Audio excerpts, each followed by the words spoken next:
ګوره یاد ساته الله تعیني الله ستا اوري. او دا خبره منګه منو په خوله وایو په زړه کې هم دا منو چې الله منګه ویني او الله زموږ اوري، خو د دې خبرې اثرات هغه د بعضو په ژوند کې نه ښکاري.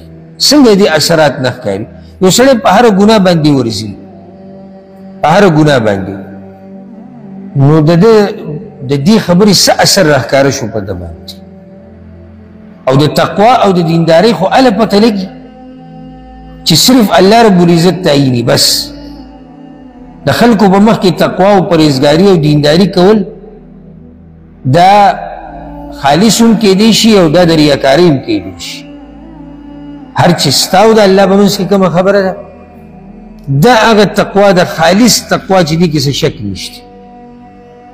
هغه حدیث به تاسو اورېدلی یاد به یې درته چې 7 قسمه خلک به د قیامت په ورځ د عرش د سوري لاندې. یو پکې رسول الله وسلم ذکر کړی دی، وی هغه سړی ذکر الله خالیا ففاضت عیناه، هغه سړی چې ځان له یوازې ناست دی الله ورته رایاد شو په ژړا شو. ولې دا یوازې کس ذکر کوي؟ وجه دا ده چې دا یوازې چې سړی ناست او ده ته الله رایاد شي او دی په ژړا شي، دې کې د ریاکارۍ څه شک او شبهه پکې نشته. او د ډېرو خلکو په مخ کې ناست او جاړي، نو دې کې کیدی شي شتي، کیدی شي د خالص د الله دپاره کوي او کیدی شي خلکو ته یې ښیي. خو چې د شپې په توره تیاره کې یوازې ځان له ناسته نو دی چا ته ښیي؟ خو الله ته یې ښیي، او د الله دپاره لګیا دی. روژه موږ ته دا ښیي چې ګوره یاد ساته الله تعیني الله ستا اوري.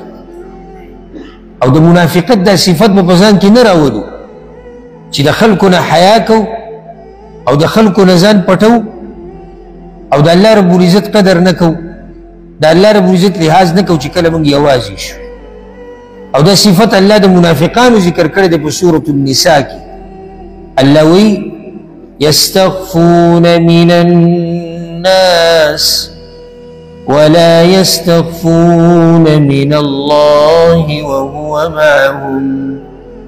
الله وی دوی ځان پټي، الله وی دوی حیا کوي د مخلوق نه او ځان نه پټي او حیا نه کوي د هغه الله نه، وهو معهم چې هغه دوی سره دی، مطلب دوی ایني د دوی اوري، د هغه نه حیا نه کوي.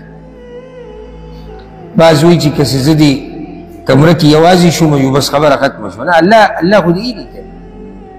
وګوره دا ډېره د یېرې خبره هم ده چې څو پورې مخلوق ستا خوا کې و ته ناروا کار نه کو، خو چې کله صرف الله شو بیا دې وکړو والعیاذ بالله دا بین د دې کار نه راځي او داسې ښکاري لکه ده ته چې دا مخلوق د خالق نه ګران دی او د دوی قدر کوي.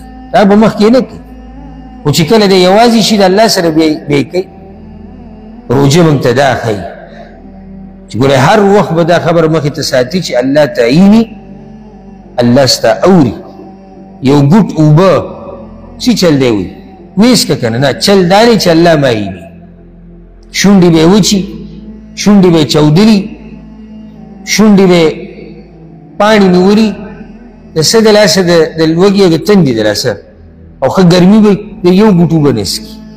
ولې؟ ځکه چې الله معیني. که دا زمونږ ټول ژوند موږ داسې کړی که نه، نو موږ به د هر قسمه ګناه نه چې د هغه وساتلی شو، او د هر قسمه ګناه نه به موږ ځان لرې کوو چې یاره الله معیني او الله ما اوري.